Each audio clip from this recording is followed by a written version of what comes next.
Mi padre me gritó, el 80% de tu salario será para tu hermana y el restante 20% para mí, así de claro. Yo sonreí y respondí, me quedaré con el 100% y ustedes se encargarán de sus gastos, así de claro. Me llamo Pablo, tengo 28 años y, hasta hace poco, mi vida era un infierno disfrazado de rutina. Mi padre, Guillermo, y mi hermana, Sara, se pasaban exprimiendo cada peso que ganaba. No era una familia normal. Eran como parásitos, y yo era el idiota que les daba todo sin protestar. Pero para que entiendan cómo llegué a explotar, les cuento desde el principio. Cuando tenía 10 años, mi mamá se fue. No la culpo. Mi padre era un desastre, borracho, sin trabajo fijo, siempre con excusas. Trabajaba de mecánico cuando quería, pero siempre terminaba renunciando porque el jefe era un imbécil o el sueldo no valía. Al final, se rindió y decidió vivir de mí. A los 18, justo después de la secundaria, conseguí un trabajo en una tienda de repuestos para autos. No era gran cosa, pero pagaba las cuentas de la casa. Mi padre me dijo que era mi deber mantener a la familia. Sara, que tenía 16, solo iba al colegio y pedía dinero para salir con sus amigas. Yo, como estúpido, acepté. Pensé que era temporal, que mi padre se recuperaría y que Sara maduraría. Qué equivocado estaba. Los años pasaron y nada cambió. A los 20, conseguí un trabajo mejor en una empresa de logística. Empecé como asistente de almacén, pero con el tiempo me ascendieron a supervisor. El sueldo era bueno, pero no lo disfrutaba. Mi padre se gastaba todo en cervezas y apuestas. Sara, en cambio, pedía para ropa, celulares, fiestas. Yo les daba el dinero porque creía que era lo correcto. Me repetía que sin mí se hundirían. Pero cada vez que les entregaba mi sueldo, sentía que me traicionaba a mí mismo. A los 24, me ofrecieron un ascenso importante, coordinador de operaciones. El sueldo era mucho mejor, casi el triple. Por primera vez, vi una salida. Podía ahorrar, mudarme, tener una vida propia. Pero sabía que, si mi padre o Sara se enteraban, me sacarían hasta el último centavo. Así que mentí. Les dije que me habían ascendido, pero que el aumento era pequeño. Les daba lo mismo de siempre y guardaba el resto en una cuenta secreta. Fue mi primer paso para escapar, aunque me sentía culpable. Era egoísta querer algo para mí. Durante 4 años, viví con esa doble vida. En el trabajo, era un tipo respetado, alguien que resolvía problemas y lideraba equipos. En casa, era el banco de mi padre y Sara. Guillermo se quejaba de que el dinero no alcanzaba. Sara pedía bolsos de marca, viajes con amigas, cosas que nunca usaba. Yo asentía, les daba lo justo para que no sospecharan, y seguía ahorrando. No era fácil. Cada vez que veía mi cuenta crecer, sentía orgullo, pero también miedo de que lo descubrieran. Todo explotó el año pasado, después de mi cumpleaños 28. Había trabajado horas extras en un proyecto grande en la empresa, y me dieron una gran bonificación. Estaba emocionado, planeando en secreto mudarme a un departamento pequeño, cuando todo se derrumbó. Una noche, llegué a casa y vi a mi padre y a Sara en la mesa, con caras serias. Frente a ellos había un sobre con mi nombre. Era un estado de cuenta del banco que llegó por error a la casa. Sara lo abrió y vio todo, mi sueldo real, mis ahorros, todo lo que escondí. ¿Qué es esto, Pablo?, dijo Sara, agitando la carta como si fuera un arma. ¿Nos has estado mintiendo, guardándote todo este dinero? Intenté mantener la calma. Ese dinero es mío. Lo gané. No tengo que darles explicaciones. Mi padre se paró, furioso. Eres un egoísta, viviendo como rico mientras nosotros nos las arreglamos con migajas. De ahora en adelante, el 80% de tu sueldo va para los estudios de Sara y el 20% para mis gastos. Así de claro. Me quedé mirándolo. ¿En serio creía que podía darme órdenes como si fuera su esclavo? Sara asintió, como si el plan fuera perfecto. Ninguno preguntó qué quería yo. Para ellos, yo era una billetera con patas. Y entonces, algo se rompió dentro de mí. Todos esos años de trabajar hasta el cansancio, de renunciar a mis sueños, pasaron por mi cabeza. Estaba harto de sus abusos, de sus exigencias, de su ingratitud. Sonreí, una sonrisa fría, y dije, me quedaré con el 100% y ustedes se encargarán de sus gastos. Así de claro. El silencio fue brutal.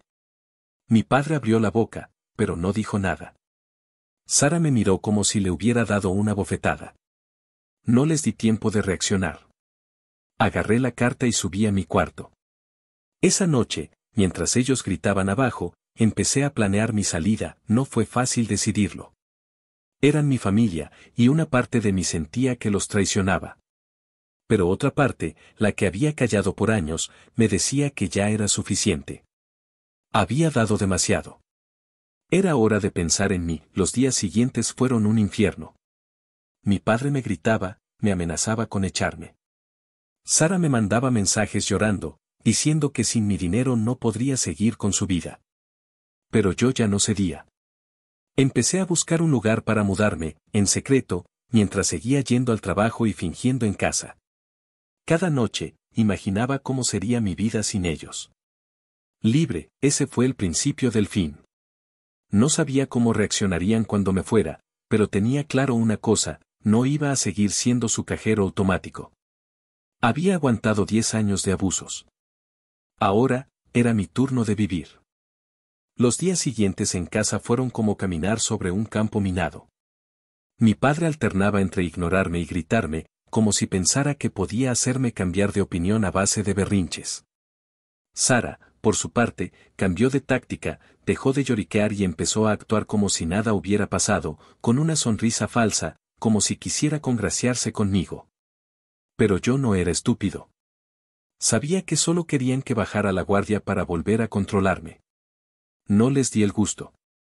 Mantuve la boca cerrada, seguí yendo al trabajo y, en cada momento libre, planeaba mi salida. Encontrar un lugar para mudarme no fue fácil. Quería algo sencillo, cerca del trabajo, pero lo suficientemente lejos de la casa para que mi padre y Sara no aparecieran sin aviso. Pasé noches revisando anuncios en internet, comparando precios, calculando cuánto podía gastar sin tocar demasiado mis ahorros.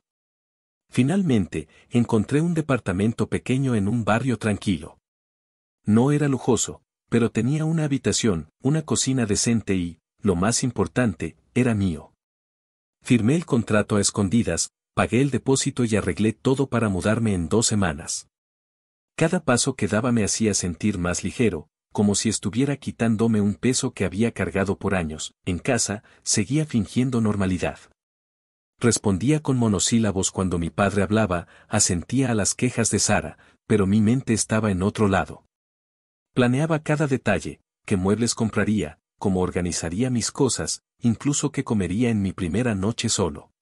Soñaba con la paz de cerrar la puerta y no escuchar gritos ni exigencias. Pero también sabía que no podía irme sin un plan sólido.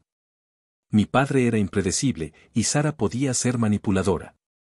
Si sospechaban que me iba, harían cualquier cosa para sabotearme. Una mañana, mientras desayunaba, mi padre entró al comedor con una cerveza en la mano, a pesar de que eran apenas las 9.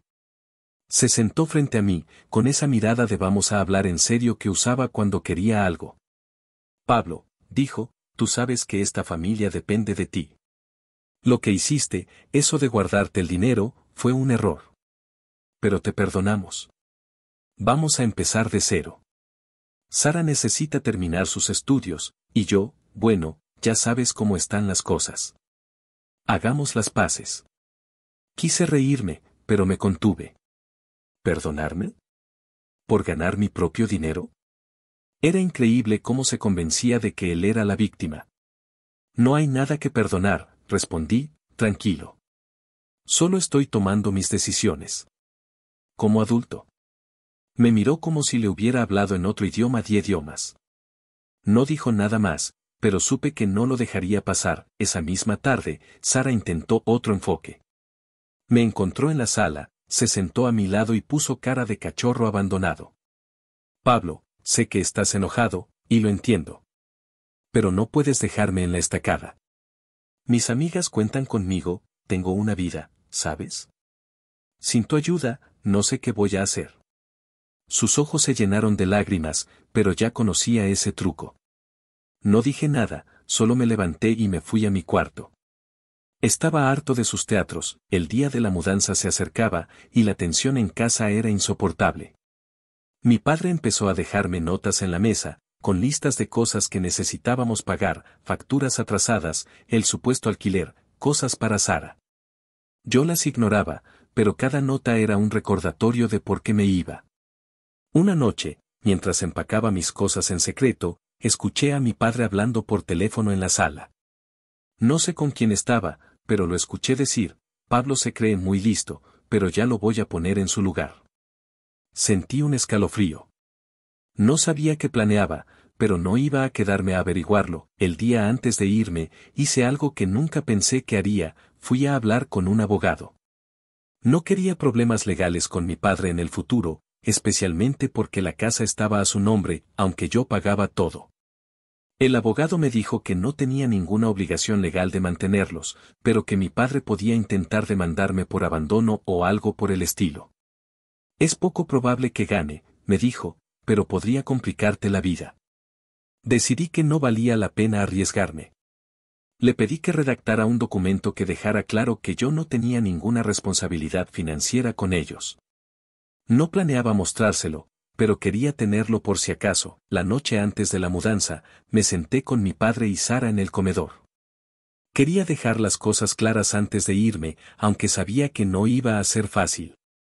Me mudo mañana, dije sin rodeos. No voy a seguir pagando sus gastos. Necesitan arreglárselas solos. Sara se puso pálida. ¿Qué? ¿Te vas?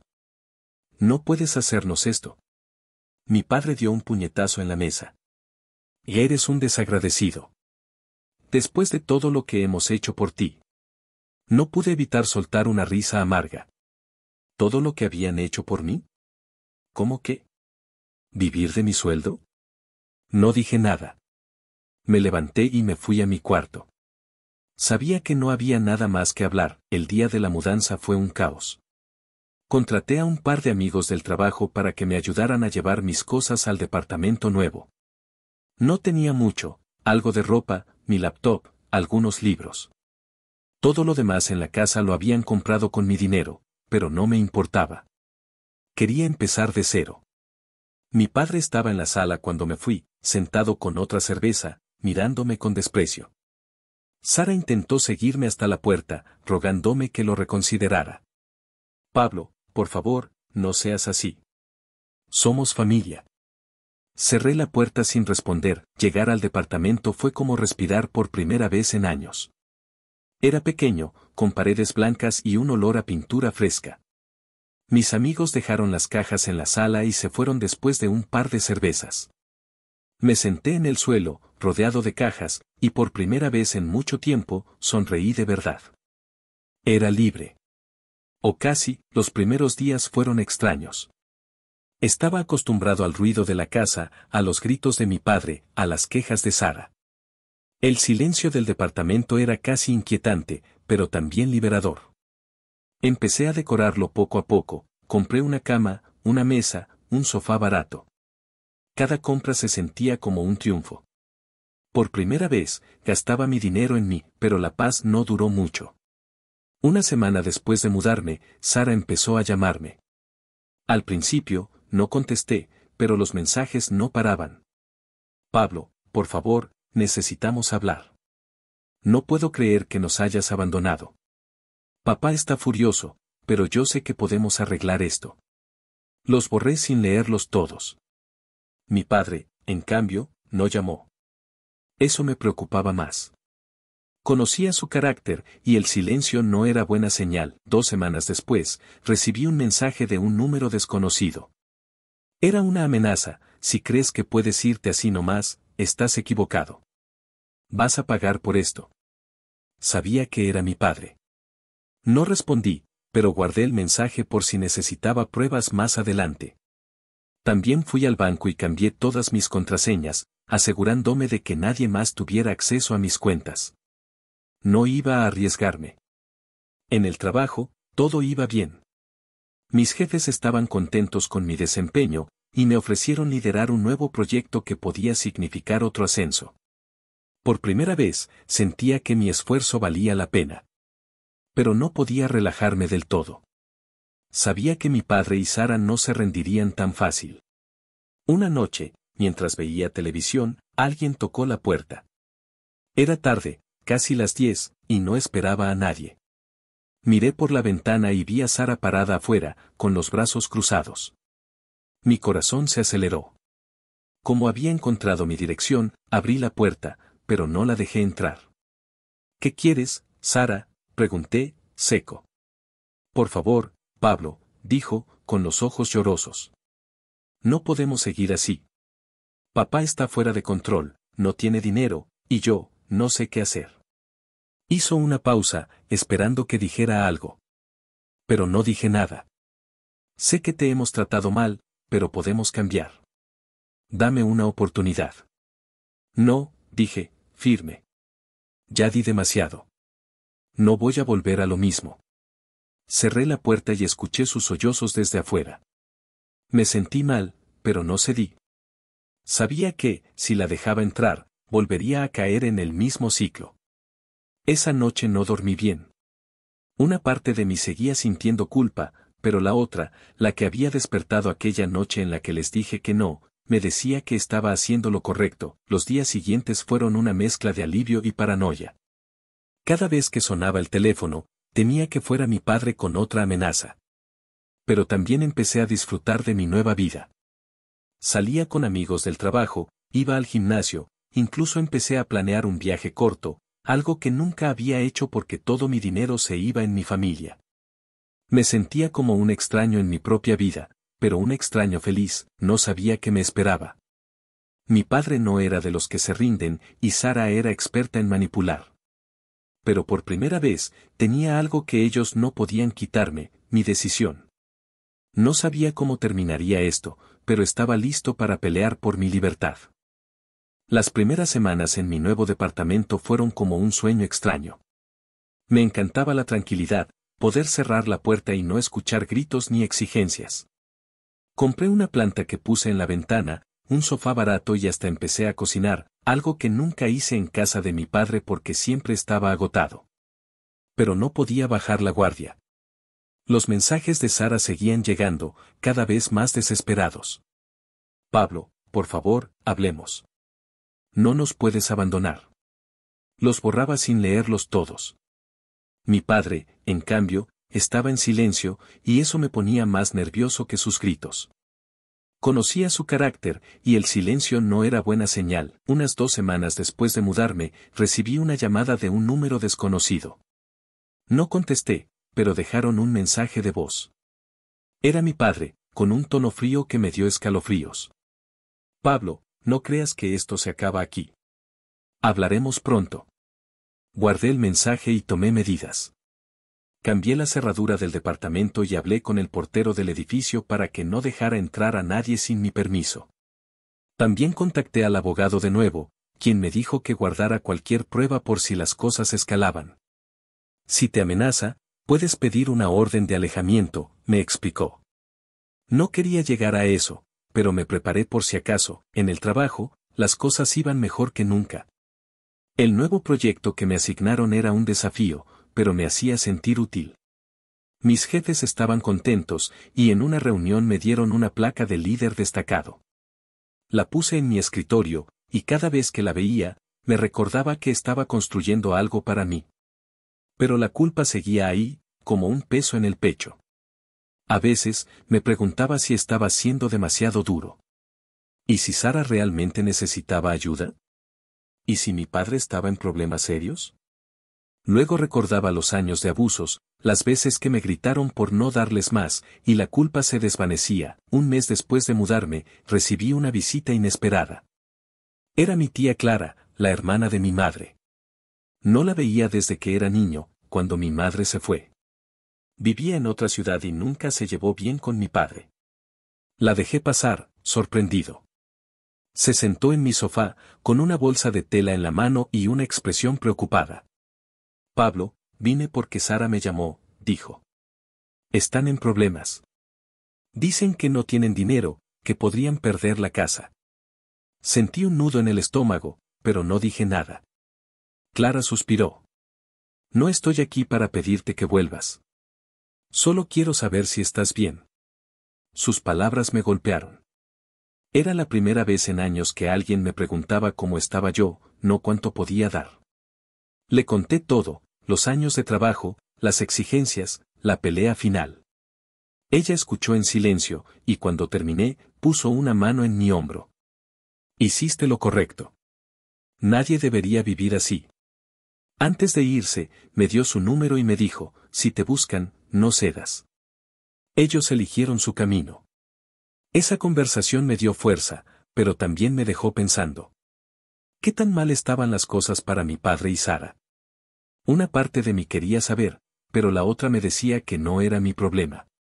Había dado suficiente. Unos días después, mientras salía del trabajo, vi a mi padre esperándome en la calle. Estaba apoyado en un poste, con una cerveza en la mano, como si fuera lo más normal. Me acerqué, tratando de mantener la calma. ¿Qué quieres?, pregunté, seco. Quiero hablar, hijo, dijo, con una sonrisa falsa. No puedes irte y dejarnos así. Eres mi hijo, tienes una responsabilidad. No, respondí, firme. No tengo ninguna responsabilidad contigo. Tú y Sara se las arreglarán solos. Intentó acercarse, y el olor a alcohol me golpeó. Di un paso atrás. No me toques, advertí. Por un momento, pensé que iba a gritar o golpearme, pero solo me miró con rabia y se fue. No sabía si sentir alivio o miedo. Esa noche, llamé al abogado y le conté lo sucedido. Me dijo que, si mi padre volvía a acercarse, podía pedir una orden de alejamiento. También hablé con mis amigos del trabajo, que se ofrecieron a acompañarme si salía tarde. Su apoyo me hizo sentir menos solo. Pero la tensión seguía ahí. Cada vez que sonaba el teléfono, temía que fuera otra amenaza. Pasaron los meses y, poco a poco, la vida empezó a sentirse mía. Me inscribí en un curso de fotografía, algo que siempre quise hacer pero nunca tuve tiempo. Viajé a un pueblo cercano un fin de semana, solo porque pude. Hasta empecé a salir con Laura, una chica del trabajo que me hacía reír. No era nada serio aún, pero me hacía ilusión pensar en un futuro con alguien que me viera como persona, no como billetera. Mi departamento se volvió mi refugio, con fotos en las paredes y una planta que, milagrosamente, seguía viva. Un día, recibí una carta de Sara, escrita a mano, algo raro en ella. Decía que lo sentía, que sabía que habían sido egoístas. Contaba que mi padre había perdido la casa y que ahora vivían en un departamento pequeño, apenas pagando el alquiler. Ella estaba buscando trabajo, pero no alcanzaba. Terminaba pidiéndome ayuda, solo por esta vez. Leí la carta varias veces, sintiendo la culpa de nuevo. Pero recordé las palabras de Clara, ellos eligieron su camino. Guardé la carta en una caja con otras cosas del pasado y no respondí. Un año después, mi vida era otra. Me ascendieron a gerente de operaciones en el trabajo, con un sueldo que me permitió ahorrar para un viaje a la playa, algo que nunca había hecho. Laura y yo empezamos a salir oficialmente, y aunque iba despacio, me hacía feliz. Mi tía Clara me visitaba a veces, y sus historias sobre mi madre me ayudaban a cerrar heridas. Empecé a sentir que, por fin, tenía una familia de verdad, aunque no fuera la que esperaba. De mi padre y Sara, supe poco. Clara me contó que Sara encontró un trabajo en una tienda, pero seguía con deudas. Mi padre, según rumores, vivía de favores, bebiendo como siempre. Una parte de mí deseaba que cambiaran, que encontraran su camino. Pero ya no era mi responsabilidad. Ellos tuvieron años para hacerlo, y eligieron vivir de mí. Una noche, mientras cenaba con Laura, recibí un mensaje de Sara. Era corto: Pablo, sé que no quieres saber de nosotros, pero papá está enfermo. No te pido nada, solo quería que lo supieras. Lo leí varias veces, sintiendo una punzada de preocupación. Pero no respondí. No porque no me importara, sino porque sabía que, si volvía a abrir esa puerta, me arrastrarían de nuevo. Había luchado demasiado por mi libertad. Ahora, mientras escribo esto, estoy en mi balcón con un café, mirando el sol de la mañana. Mi departamento está lleno de cosas mías, fotos, libros, recuerdos de viajes. Mi vida no es perfecta, pero es mía. No sé si mi padre o Sara leerán esto algún día. Si lo hacen, espero que entiendan, no me fui por odio. Me fui porque merezco vivir. Y por primera vez, lo estoy haciendo sin mirar atrás.